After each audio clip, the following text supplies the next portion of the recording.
But we've got Richard Goldberg, senior advisor at the Foundation for Defense of Democracies. He's former White House National Security Council director. We've got Kash Patel, former deputy director of national intelligence, former DOD chief of staff, and author of the Government Gangsters. Kash, every single chicken is coming home to roost. Every dumb decision made by the Bidens is coming home to roost. Now, even the Houthis are humiliating us. I mean, it's throughout the Middle East. And if you watch Kirby or listen to what Kirby said today, did you feel worried? Did you feel like the United States was going to be tough and fight back, Kash Patel? Did you feel like America was a strong player in the Middle East anymore, or maybe not? Great to be with you, Larry. We were when President Trump was leading the charge because he prioritized taking out terrorists as a #1 priority. Remember, Joe Biden gave Iran and the Ayatollahs $6 billion a month ago. Houthis are an Iranian proxy force, just like Hezbollah and Hamas, who have launched this war against Israel. And they are flush with cash. And what's sad is the Houthis, let's be generous, maybe there's about 2,000 of them total in and around Yemen. This force has caused a disruption of the Red Sea and the Suez Canal. And our response is we're going to have patrols around there. We can't retroactively fix a national security disaster by having a few boats in the water. The Houthis and the Iranians have struck American installations 100 times. And our response, as you pointed out, has been pinpricks. They're not going to stop. And right now, 2,000 terrorists are dominating the United States of America. So, yes, I fear for America's national security right now. Richard, where do all these Houthi weapons come from? I mean, they've been pounding away at U.S. military assets. I don't think Americans understand that. Where'd they come from? Yeah, it's a great question, Larry. People should understand the Houthis are owned and operated by the Islamic Republic of Iran. So all these missiles you see, the anti-ship ballistic missiles, the cruise missiles, the drones, these are all Iranian-provided weapons. The Revolutionary Guard Corps trains them, supplies them. Hezbollah has been on the ground training and supplying them as well. They have liaison ships with Hamas. So this is part of Iran's terror infrastructure. And as you pointed out, this is part of our Iran appeasement policy. Why did we allow them to come off the terror list? Why did we push the Saudis into a truce to enrich them?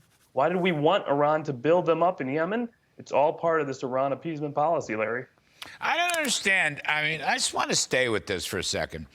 What is taking, Richard, from the national security standpoint, why is Kirby even wishy-washy by Kirby standards? Now, Kirby, of course, is only as good as his boss, which is Biden.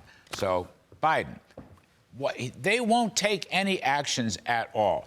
We won't hit back. Why haven't we bombed Houthi installations in Yemen? I'm sure we have the intelligence to know exactly where these missiles are and where these drones are based. Why haven't we done anything? We've done nothing. We just chatter, talk, talk, talk. And so therefore the Houthis figure, no problem. I mean, I'm a little frustrated about this. Why haven't we done one single thing to hit back at the Houthis? Well, it's the same reason why it took us weeks to hit back against militias in Iraq or Syria that were attacking U.S. forces. The same reason why the administration has not shut down the $6 billion or the $10 billion or all those oil shipments that are going from Iran to China. This is all part of an Iran appeasement strategy, and they don't want to lose the possibility of this nuclear deal. So why did they take the Houthis off the terror list to begin with in 2021? They wanted to force the Saudis into a deal with the Houthis. They wanted to force the Saudis into a deal with the Iranians. We cut off intelligence support to the Saudis. We made sure that this threat increased. We are now facing a threat that is the creation of Biden administration policy.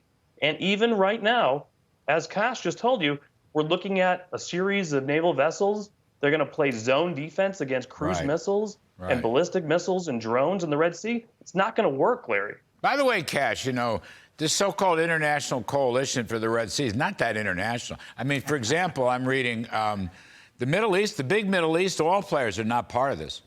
I mean, we got Bahrain. Okay, that's good. I'm glad.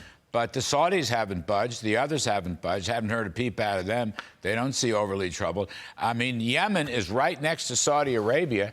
That should be natural enemies. Why aren't they natural enemies? Or maybe the Saudis just don't trust the Biden administration. Could that be it? It's a combination of things, but mostly, Larry, remember, because of the Biden administration's policies, our quote-unquote allies in the Middle East, the Saudis, the Bahrainis, the Qataris, the Emiratis, etc., have all aligned themselves with interest against America and Israel. What do I mean by that? They are in bed with the CCP, with the Russians and Iran over the United States of America. Joe Biden and his team can't even land meetings with those guys. They have financially tied themselves to it. And you raise an important point. Why aren't we bombing the Houthis? Why aren't we blowing up these terrorists? Yeah. Well, you can't just make up 2 years of a priority gap. The intelligence collection apparatus of the United States was not focused on Iran and terrorism and the Houthis and Hamas and Hezbollah. It's why we missed the war. And we can't just go out there and say, hey, let's blow everything up, because we have to repivot that system at Joe Biden, the commander-in-chief's directive, onto a priority set that matters, which to you, me, and Rich, and many other Americans are terrorists. But Biden administration will not admit that. They will still seek to glorify humanitarian aid and give terrorists a pass. I don't know. I mean, why isn't now a good time to start? I mean, the Red Sea development is kind of a new development. The Houthis have been the biggest troublemakers, I think, hitting against U.S. military assets. I mean, you wake up some morning, you have a Secretary of Defense. I've given up on the Secretary of State. I don't know, with this guy. These are political operatives, State and National Security Council. You got Secretary of Defense, who was a 4-star general, knows the way the world works.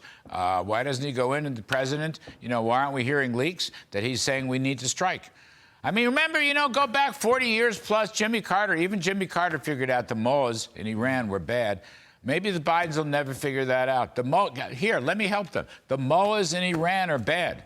You know what I mean? They're bad. And the Houthis are bad, and the Hamas is bad, and Hezbollah is bad. And most of all, refinancing Iran, opening up the spigots is bad. I mean, it's crazy.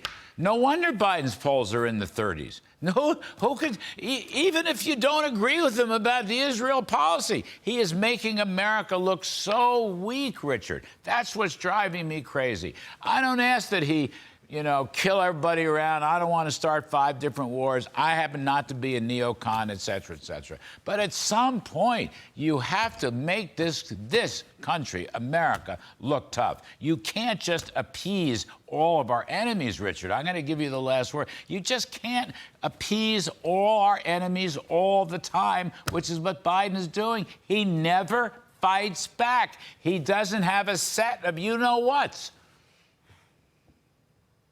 Listen, in the end, and we've seen this in the case of Russia, we've seen this in other arenas, if this disrupts the global economy, which it will, which it's already doing, because of weakness and appeasement, inviting aggression, inviting economic disruption to our lives, that becomes a political problem the president can't ignore.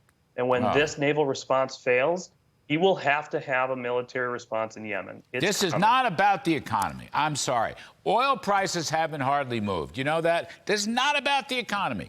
This is about national security, the interests of the United States of America to stop these little piss you-know-whats in the Middle East. I mean, well, how many of them are there, Kash? There aren't even that many of them, for God's sakes. Couple thousand. Couple thousand people. Can we not fight back against a couple thousand crazy terrorists who are I mean, that's what this is about. It's not an economic issue. It's not an energy issue. It's not a financial issue. It's not a stock market issue.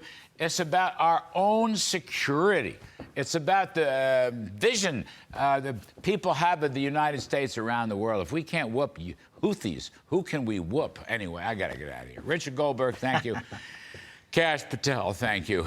John Kirby and Joe Biden, no thanks to you whatsoever.